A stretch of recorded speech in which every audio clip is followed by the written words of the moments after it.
You might have heard in the news that in our Madhya Pradesh, near Indore, there is this place called Omkareshwar, where a statue of oneness. That statue of oneness is a statue of our great Adi Shankaracharya. Aham Brahmasmi. Now, Aham Brahmasmi is the statement that can be uttered, said by someone who has realized the Brahm. Not knowing and understanding the Brahm. That is not realization. Considered to be the most logically consistent theory, most spiritually consistent theory. So it does not defy logic, it does not defy spiritual experience. And that is the reason, very famous philosopher, he completely relied his philosophy on Advaita thought and Upanishadic thought. Hello students. So recently, you might have heard in the news that in our Madhya Pradesh, near Indore, there is this place called Omkareshwar, where a statue of oneness has been inaugurated by our Honorable Chief Minister of Shivraj Singh Chauhan together. That statue of oneness is a statue of our great Adi Shankaracharya. Now, that is, as you know, these things works as a very great kind of symbolism, and it helps people to remind of those who have contributed in a big way in our society. There have been statues of Dr. Babasaheb Ambedkar, statue of Sardar Vallabhbhai Patel. Even 2 years back, there was another statue that was inaugurated by our Honorable Prime Minister in Andhra Pradesh. That is statue of Ramanujacharya, statue of equality it is called.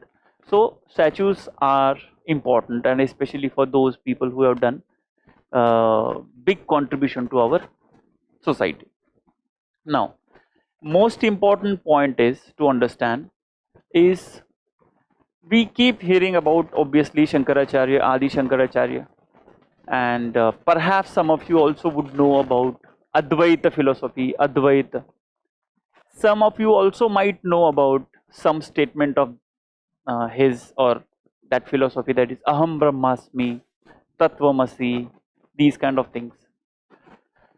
So what I thought of is being a teacher of philosophy, or for that matter student of philosophy, let's bring in as to what exactly this Advaita, very briefly, because I know to explain those things we actually need a lot of time and very long videos for that, but obviously we're not going to take that much time.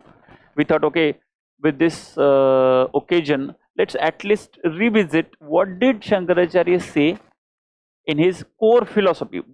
Rest, what all he did, the historical context, the contribution to the Bhakti movement, the establishment of the Char Dhams, the revival of the present day Hinduism, and all other things that you might already know, or perhaps you will get it from other sources, because this, I don't think I am the right person for that. But certainly I would like to share with you his philosophical thoughts, as in what is this Advaita philosophy is.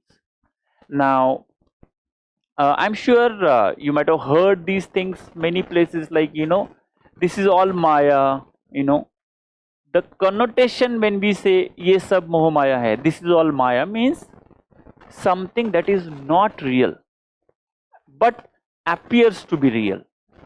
Okay, like simple, for example, sometimes what happens, some rope rassi is lying there, and because of the combination of the light and some movement of the air, it moves as if we feel that it is a snake. Yes, it happens like that. Or what happens, we look at the sky and we see that sky is blue, and it seems like some blue curtain, a blue layer is been put in there. Or we look at ocean, we feel that the color of the ocean water itself is blue, whereas there has nothing to the blueness, the blue color has nothing to do with water unless you put blue dye into it, you know that, otherwise water is colorless.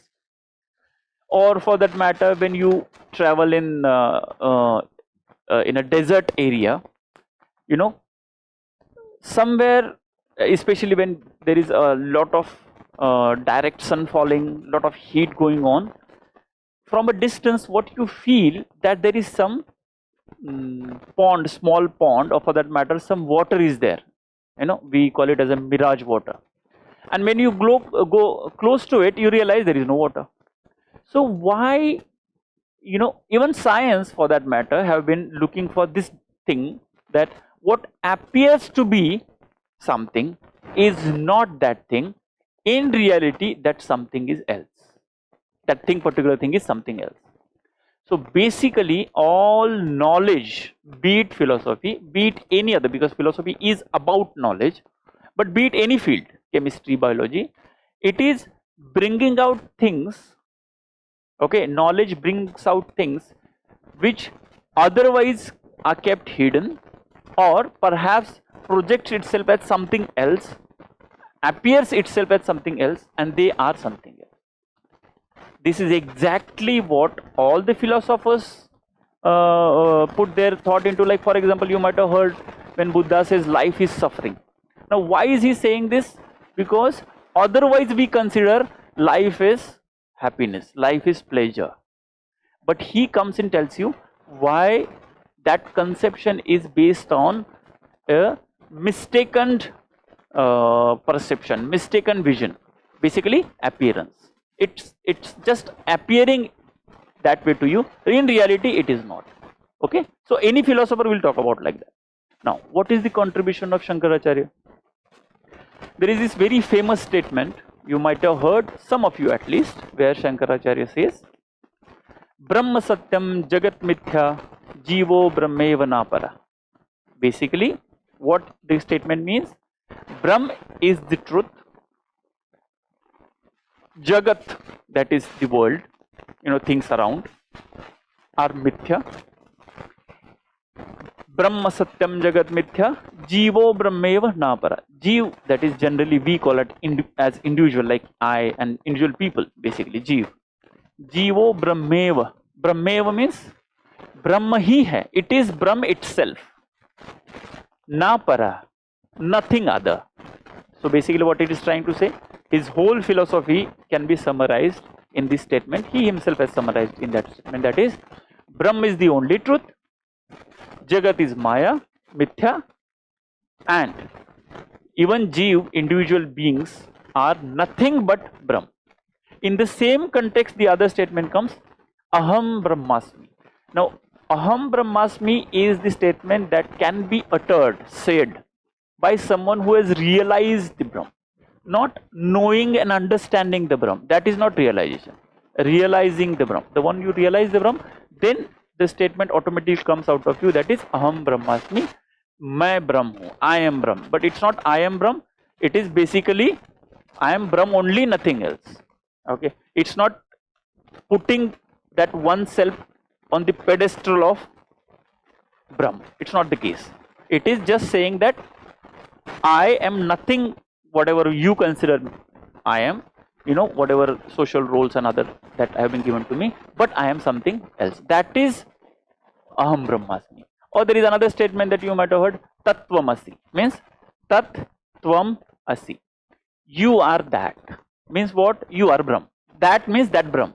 So you are also Brahm. But it's not intellectually taken, should not be intellectually understood. It's very narrow understanding. It has to be realized. The one who knows Brahm becomes Brahm. Okay, and Brahm is the only object of realization, not object of understanding. So Shankaracharya's philosophy is everything is Brahm. It's just mistake, it's just myth, it's just Maya, it's just Mithya. It appears to be. He is not saying the appearance is not there. He is not negating the world.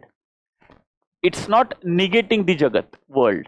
It is considering or putting things in such a way that the world, the way it is appearing to you, it's okay, but in reality it is like this. Okay, it's like saying it appears that earth is flat, you know, in our none of our experience per se earth is round. We never experience earth to be round. It's only because we have read it in books, we have been told by authoritative and authentic sources, we believe that earth is round, because we never experience earth is round, but then reality earth is round only, it's not flat.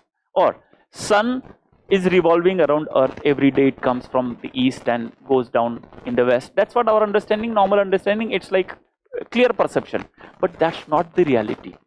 If you go beyond the dimension that we assume things, it is actually other way around. Earth is revolving around the sun. But if somebody tells you that now, you will assume that, and you will be like, yes, I know, because you have been already since childhood have been trained to believe that. And why I'm saying believe, because you yourself have never seen earth moving unless in pictures that have been shown to you, okay, and you can never see. It is just mathematical calculation, which I'm not saying it is wrong, I'm saying you have to believe. But then those times before Galileo, when Galileo said this, people straight away or Copernicus said this, people straight away said, no, you are wrong and you should be killed for this, because it was very difficult to understand.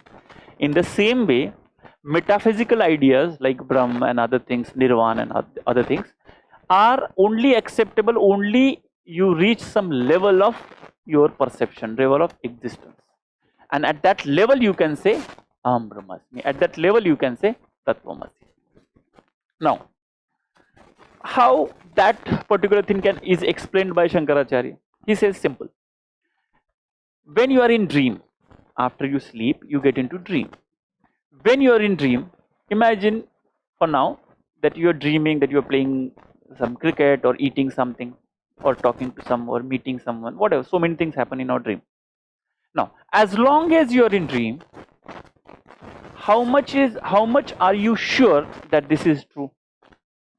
Obviously 100%. As long as you are in dream, not when you are out of dream, not now. When you are in dream, that dream was 100% correct, 100% sure, yes. But when you wake up from the dream, now, then you disown that dream. No, that's not the true. I am not that. Yes, I am this. And that was a wrong, that was a mithya experience, that was a wrong projection to my mind. I felt it is true that time when it was happening. If the dream, even if the dream is for 1 hour, 2 hours or 5, 6 hours, whatever, that wasn't true. Now whatever I'm experiencing is true. Now Shankaracharya asks, what is the guarantee that what you are experiencing now is not a dream? Very difficult. Because very difficult to ascertain it. Because that ascertaining is possible only when you go above, go beyond this stage. That was called, when you wake up, this is called awakening. This is waking up from the sleep. This is waking up from your day-to-day life to the higher level. That level was sleep, dream level, sleep, dream, whatever you want to call, dream level. This is empirical level. You have to go to the transcendental level. Okay, and that's why Shankaracharya says, in our experiential existence, with respect to our existence, there are 3 levels our existence would be. One is pratibhasik, that is dream state, like a bhas. When a pratibhasik means it appears to be true, but it is not true. It's a bhas, abhas. Then comes vyavaharik. Vyavaharik means what we consider now, vyavahar, day to day. But when you wake up from this to the higher level, that is paramarthik, transcendental, then only you can disown this, then only you can say that this is not the truth, then only you can actually clearly see that this is not me. So the way you said that was not me, you might have said something in the dream to someone else, but now you know that was not me, because I don't believe that's the case. Now I won't say that because I am in my senses. But when you are in senses, this is the thing.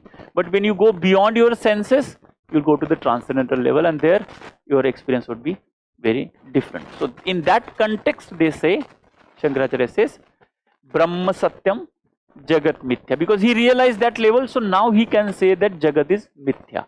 Now Jagat Mithya means it's not fake. Jagat is Mithya means it's not untrue. Jagat is Mithya means it's not unreal.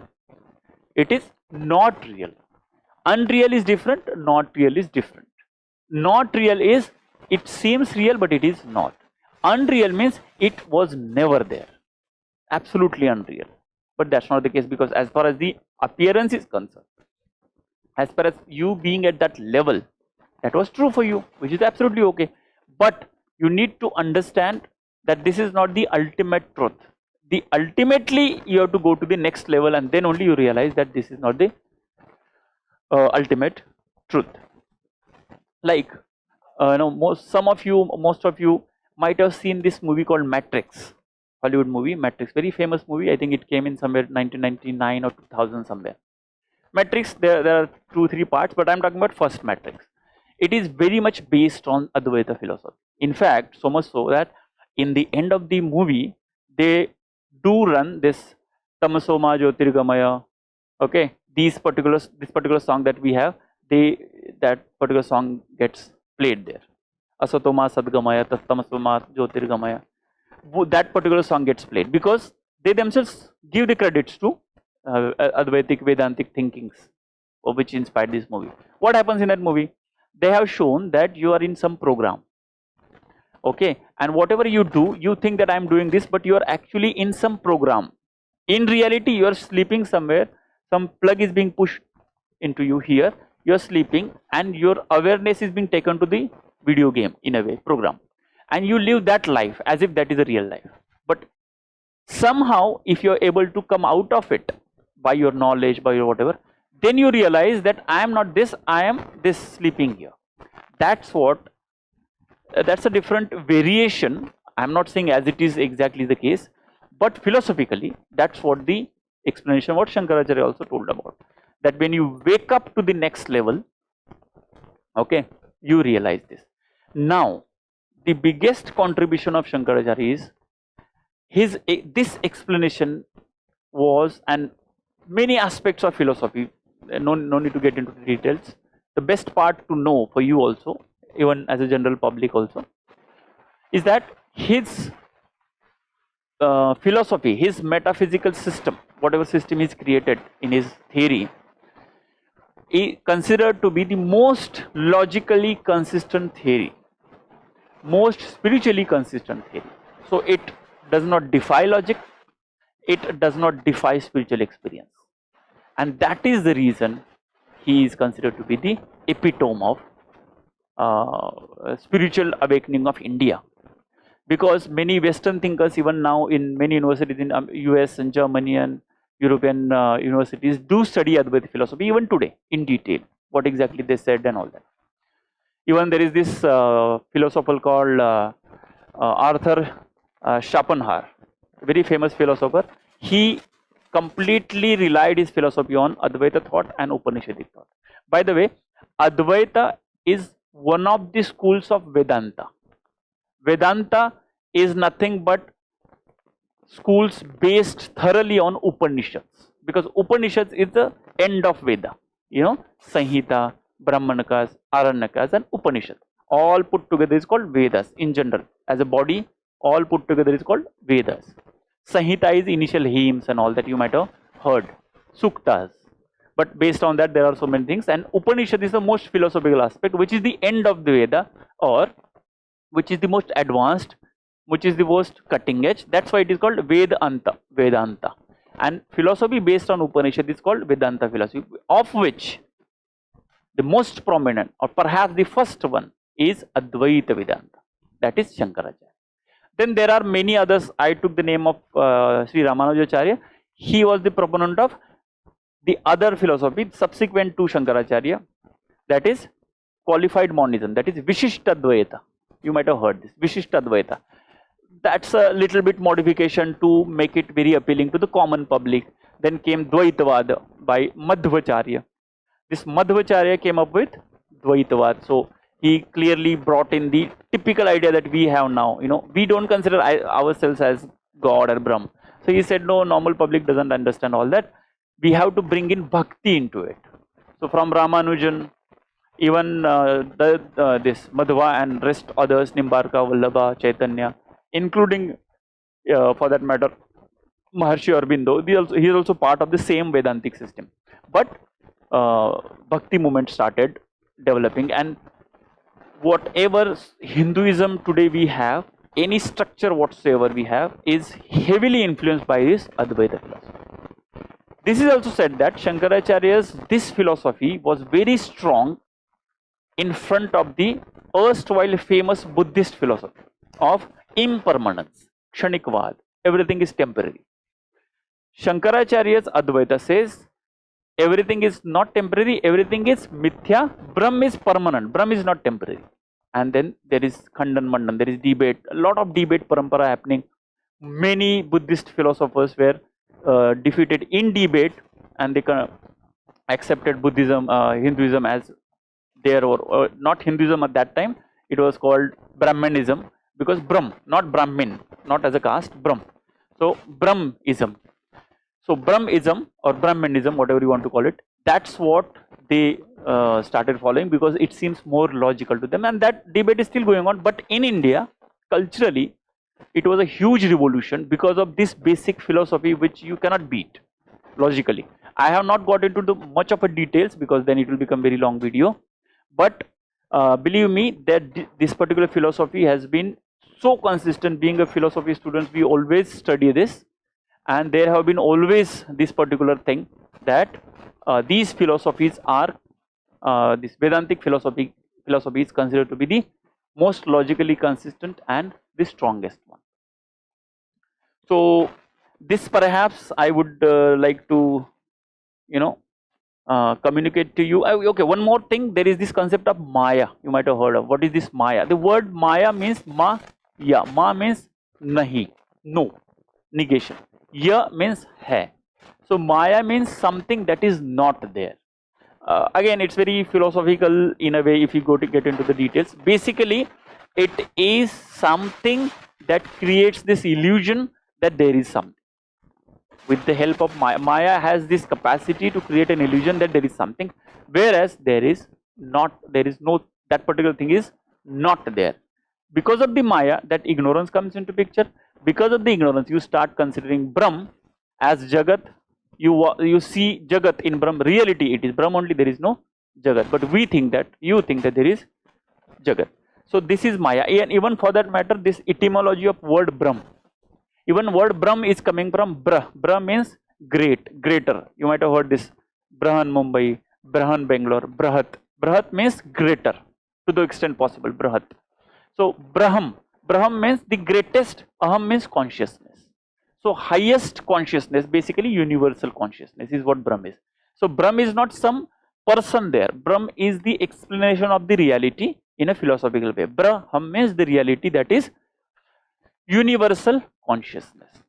That's why I said there are so many aspects to it, and because of this, this was made very logically consistent and spiritually consistent, and which made it very, very famous. Even now people study it, and even in philosophy, Western philosophers like Hegel, Aristotle, Spinoza, Kant, even existential philosophers, you will find a lot of similarity. Rather, we in philosophy say, if you know Advaita philosophy thoroughly, you can understand any other philosopher better.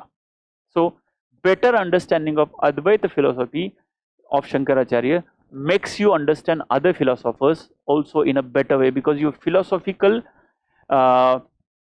channels in your thinking will be made very clean, so that you can accommodate others, and there are all the questions that might arise already answered.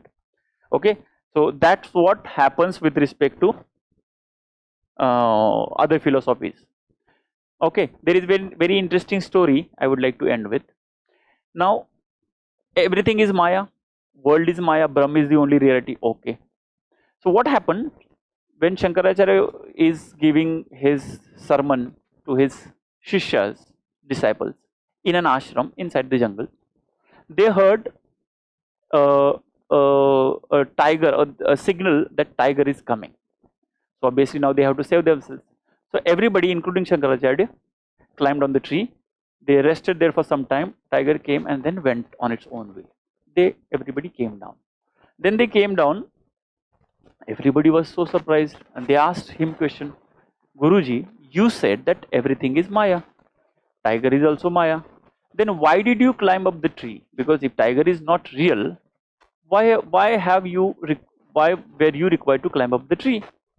Shankara said, yes, I completely agree that tiger is a Maya, is not real, is an illusion.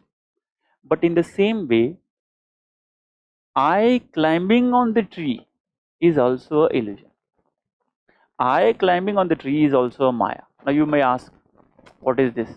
Yes, here the conception of Maya is not negating the tiger. He is not saying tiger is not there.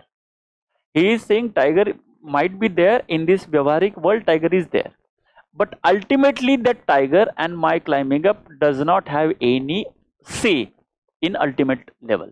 At the transcendental level, these things are nothing in front of the Brahm. In that context he is saying. So he is trying to say philosophically, ultimately, absolutely speaking, Brahm is real. He is not saying this chair, now only this chair is Brahm, not like that. He is saying at this Vyavaharik level, this chair is there, but you should know, back of your mind, this is not ultimate reality. Ultimate reality is Brahm. Okay, so I would like to stop with this story, and I hope it would have made some sense to you, and I hope some interest, if at all, it would have kind of generated in you and kind of pushing you or inspiring you to read something more about Shankaracharya. Do go and read it, because it's very, very interesting, and it's not about some worldly thing that you get this knowledge for. Philosophy is not for some physical pleasure or some mental pleasure. Philosophy is for only for sake of knowing things. It's just a pursuit of knowledge. You just want to know. There is no utility of knowing it. It's just like that. You want to know, curiosity. So that's all, and that's all philosophy is also. And I'm very happy that statue has come, and we also that's a very great way of a nation to revere such a great minds. And thank you very much for patient listening, and hope to see you in next video. Thank you.